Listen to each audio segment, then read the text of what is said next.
اللهم صل على سيدنا محمد يا رب صل وسلم دائما ابدا على حبيبي.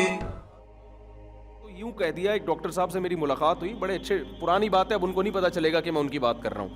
لوگ کہتے ہیں نا شاید میں کسی کا راز فاش کر رہا ہوں, ان کو 15-20 سال پرانی بات ہو گئی.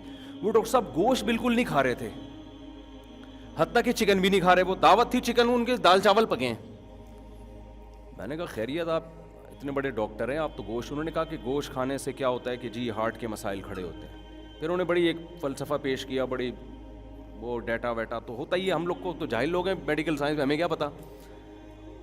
تو انہوں نے کہا ایکچولی یوں ہوتا ہے, تو پھر یوں ہوتا ہے, تو وہ سبزی ہی کھائے جا رہے ہیں. انہوں نے کہا اس سے جو ہے نا, پھر مثالیں بھی دی. دیکھو وہ جو ہندوؤں کے وہ ہیں, وہ ہندوؤں کے جو لوگ ہوتے ہیں نا, جو بہت سے گوشت نہیں کھاتے, 99-100 سال تک زندہ رہتے ہیں, تو بڑی مجھے اس وقت بھی خیال ہوا. میں نے کہا یار جو کام ہمارے پیغمبر نے کیا ہے نا, وہ ہم ڈاکٹر کے مشورے پہ چھوڑ نہیں. ہمارے پیغمبر نے اونٹ کا گوشت کھایا ہے.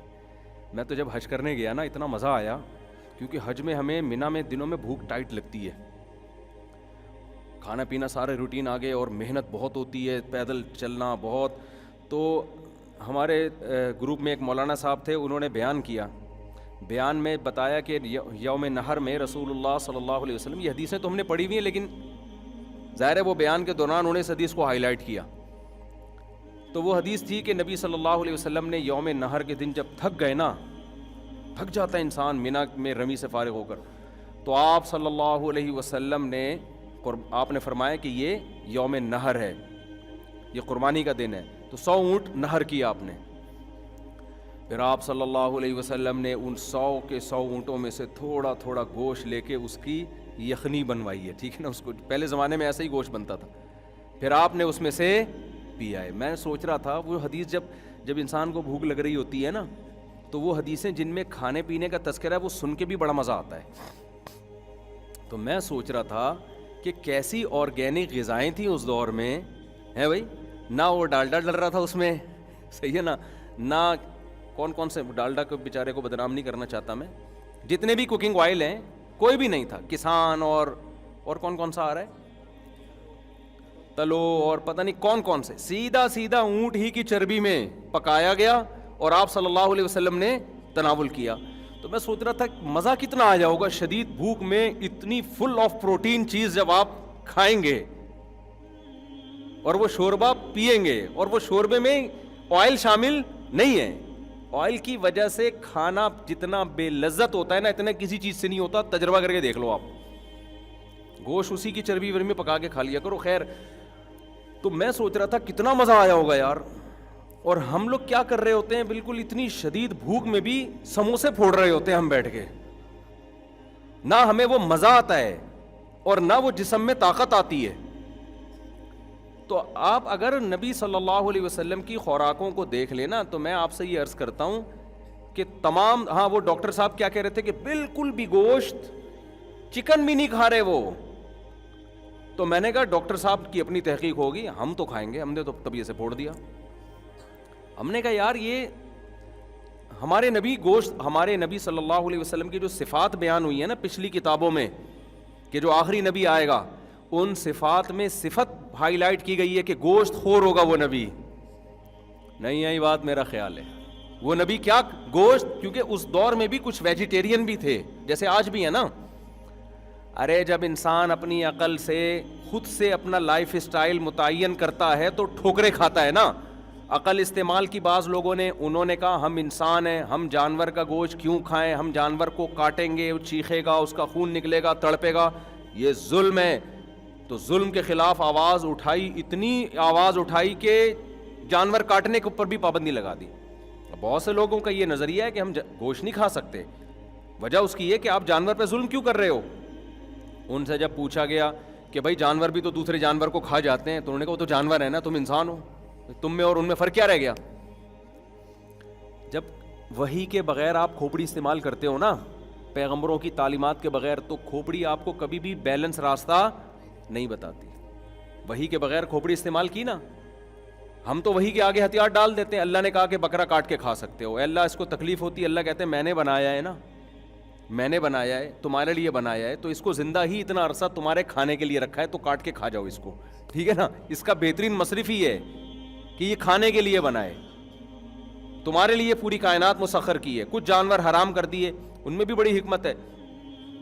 تو اب انہوں نے کیا سوچا, جو ویجیٹیرین ہیں انہوں نے کہا کہ بھائی یہ تو گوشت تو ہم جانور کاٹتے ہیں, تڑپتا ہے, پھر یوں ہوتا ہے, پھر یوں ہوتا ہے, تو یہ تو ظلم ہے. تو ان کو بتایا گیا شیر بھی تو حملہ کرتا ہے نا, وہ بھی کھاتا ہے, گوشت خور جانور ہے. تو انہوں نے کہا بھائی وہ تو شیر ہے نا, اس کے پاس تو عقل نہیں ہے, تو وہ تو جانور ہے نا, تم تو انسان ہو نا. تم جب سبزی پہ گزارا کر سکتے ہو تو پھر تم گوشت کیوں کھاتے ہو؟ عقل کا غلط استعمال کیا اور گوشت جیسی مرغوب چیز سے انسان کو محروم کر دیا. کچھ لوگوں نے کیا کیا, انہوں نے کہا نہیں یہ تو نیچر ہے, گوشت انسان کی نیچرل خوراک کا ایک حصہ ہے. انہوں نے عقل کا غلط استعمال کیا. انہوں نے کیا کیا کہ اتنا ظلم جانوروں پہ. ابھی چائنا کی ایک ویڈیو آئی تھی یار, مجھے تو بددعائیں نکلی ہے اس شخص کے لیے.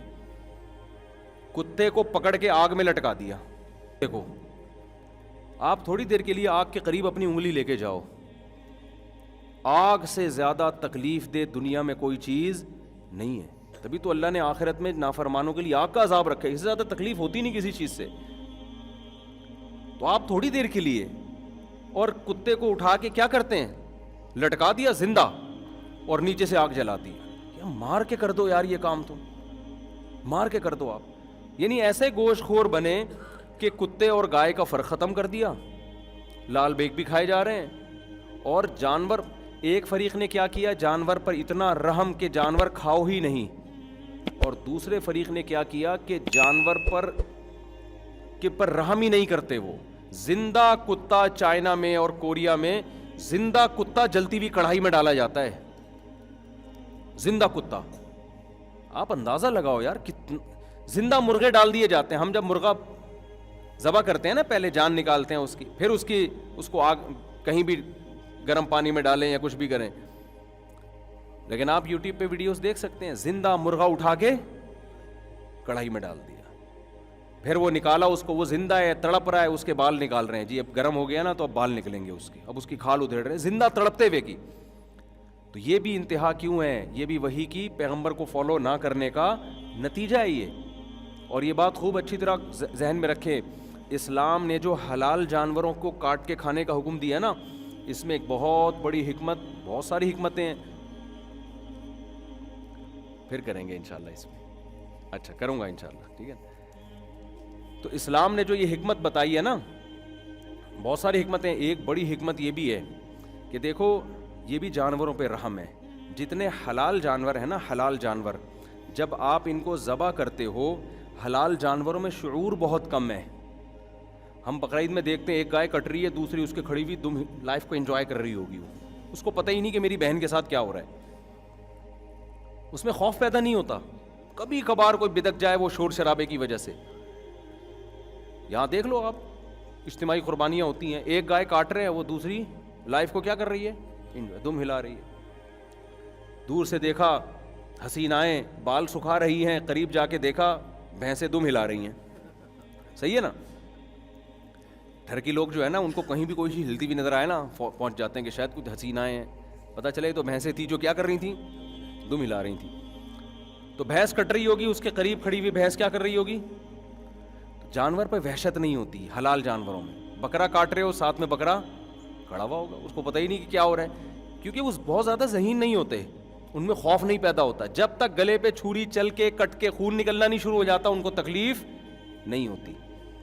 لیکن جو حرام جانور ہیں, ان میں اللہ نے شعور بہت, اکثر میں شعور بہت زیادہ دیا ہے. آپ ایک کتے کو قتل کرو گے نا, دوسرا خوف سے پاگل ہونا شروع ہو جائے گا. آپ دیکھ لو یوٹیوب پہ ویڈیوز دیکھو, چائنا میں ایک کتے کو مار رہے ہیں, دوسرا زمین پہ جھک جھک کے دم ہلا کے گویا یہ رحم کی اپیل کر رہا ہوتا ہے کہ خدا کے لیے میرے ساتھ یہ سلوک مت کرو. اس پہ ترس آ رہا ہوتا ہے آپ کو, وہ ترس آ رہا ہوتا ہے کہ کیا کر رہے ہو. جو بندر کھاتے ہیں, آپ ویڈیوز دیکھ لو, اب تو یوٹیوب پہ سب کچھ پڑا ہوا ہے.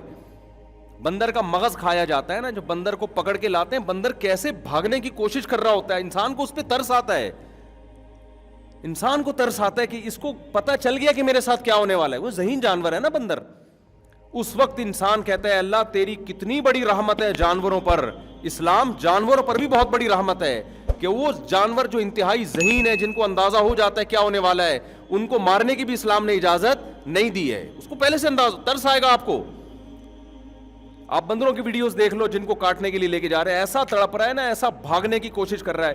گائے تو ہمارے یہاں قربان گاہ میں جا رہی ہوتی ہے, وہ سمجھ رہی ہوتی ہے کہ لائف میں کیا, میں پکنک پہ جا رہی ہوں. میں اس کو لٹاؤ گے بھی نا تو بھی اس کو نہیں پتا چلتا کہ میرے ساتھ کیا ہونے والا ہے. وہ ٹانگیں تو مارے گی, ظاہر ہے, وہ تو رسیاں بندھی ہوئی ہیں اس کی. مرغے کو آپ کاٹو, ہم تو کاٹتے ہیں نا کبھی ذبح کر کے کھاتے ہیں, تو دوسرا مرغا کھڑا ہوا ہوگا, وہ مرغیوں کے چکر میں لگا ہوا ہوگا, اس کو پتہ نہیں ابے بھائی تو بھی ابھی آنے والا ہے. آپ کو اگر کوئی کہہ دے کہ پھانسی کے پھندے پہ لٹکنا ہے, آپ شادیوں کے چکر میں پڑو گے؟ ہے بھائی, ابھی آپ نے چھری کے نیچے آنا ہے, کتنی حسین لیلائیں گزر رہی ہوں, آپ بولو گے بھائی میری جان بچاؤ, میرے بھائی لیٹا ہوا ہے. مرغے کو آپ کاٹ رہے ہو, ایک کاٹا, دوسرا کاٹا, تیسرا کاٹا, چوتھے مرغے کو سمجھ جانا چاہیے نا اب کس کا نمبر آئے گا, میرا.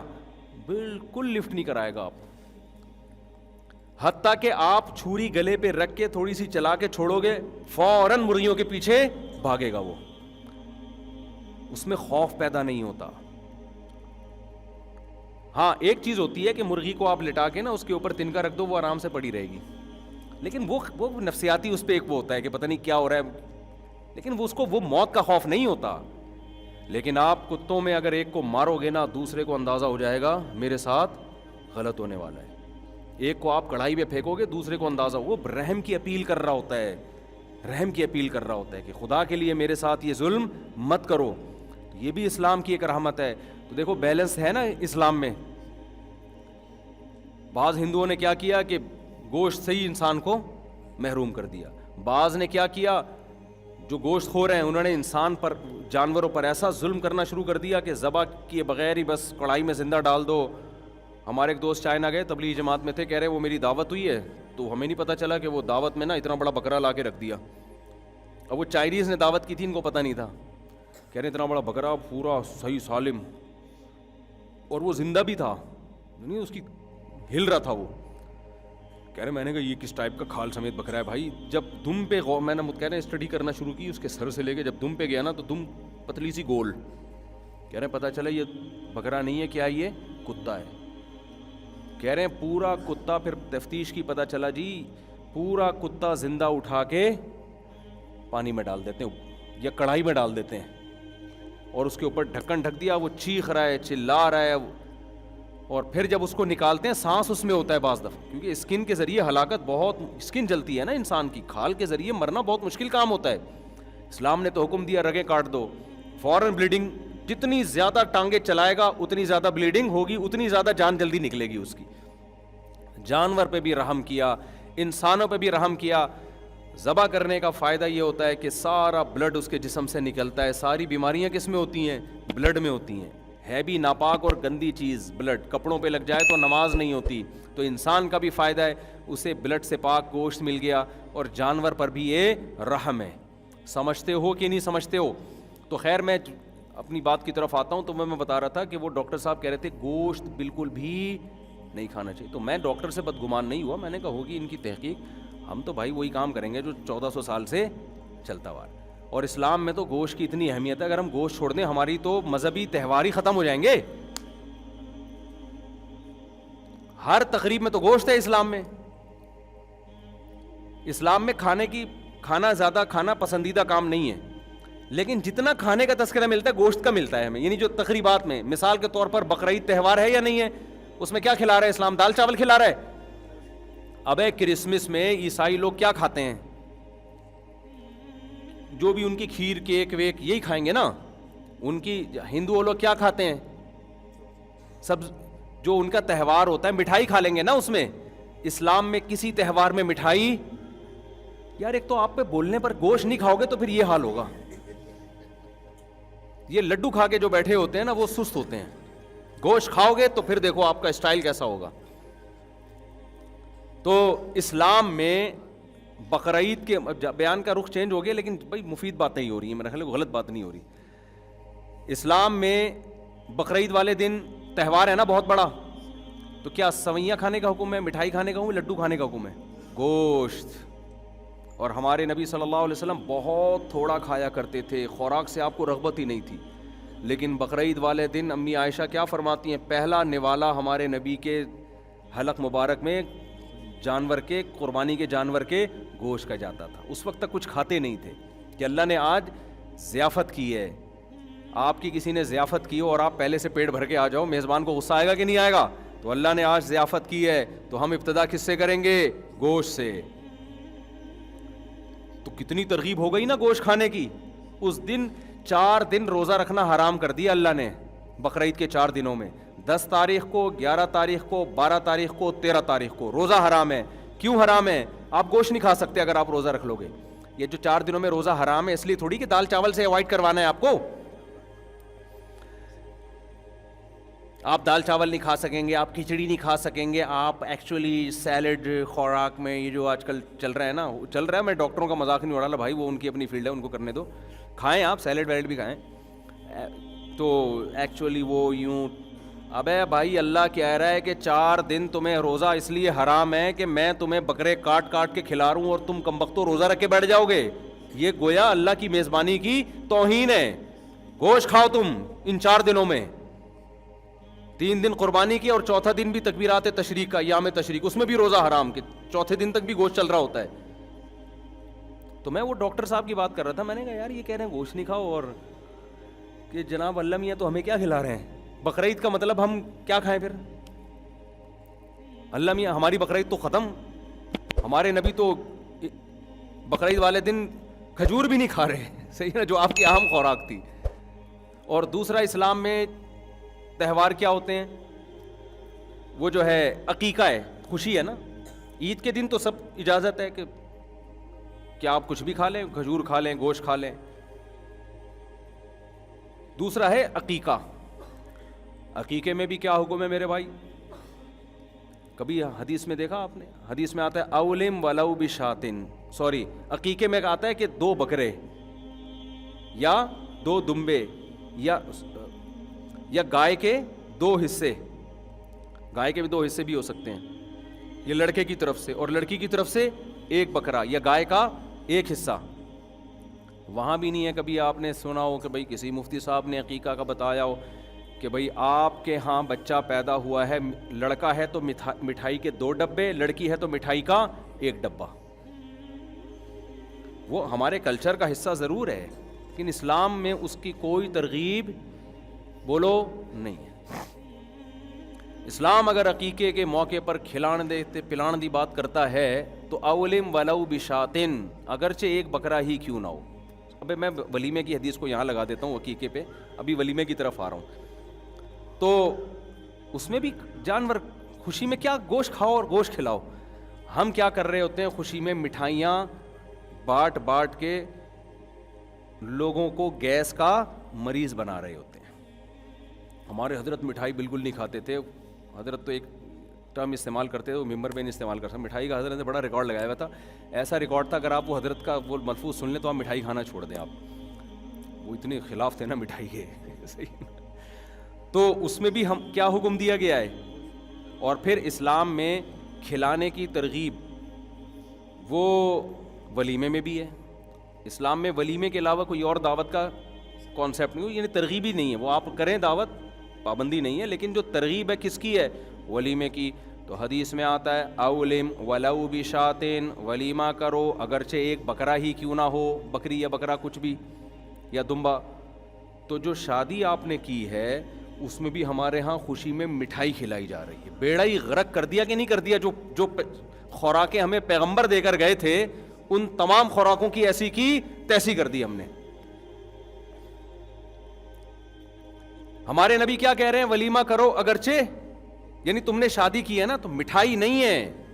شادی کی ہے تو کیا کرو تم؟ ایک ہی دعوت ہے اسلام میں. بارات کو تو اسلام مانتا ہی نہیں ہے نا, یہ تو ہندوؤں میں رہنے کے بعد آئی ہے نا. لڑکی رخصت ہو رہی ہے تو لڑکی کے ابا بارات کر رہے ہیں, یہ تو اسلام میں ہے ہی نہیں. لڑکی والے کھانا کھلا رہے ہیں, وہ ہے ہی نہیں.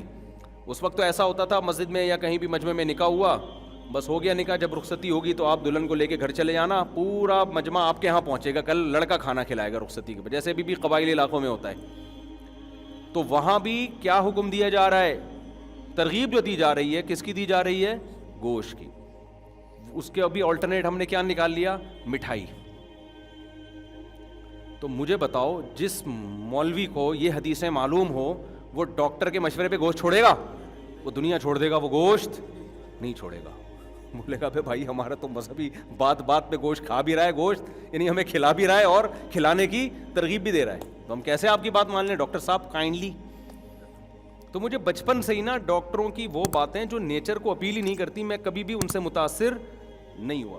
مفتی طارق مسعود صاحب کے بیانات سننے کے لیے youtube.com/مفتی طارق مسعود کو سبسکرائب کریں، اور اگر آپ لائیو ویڈیو کو کبھی بھی مس نہیں کرنا چاہتے ہیں تو سبسکرائب کرنے کے بعد بیل آئیکن پہ کلک کرنا مت بھولیں.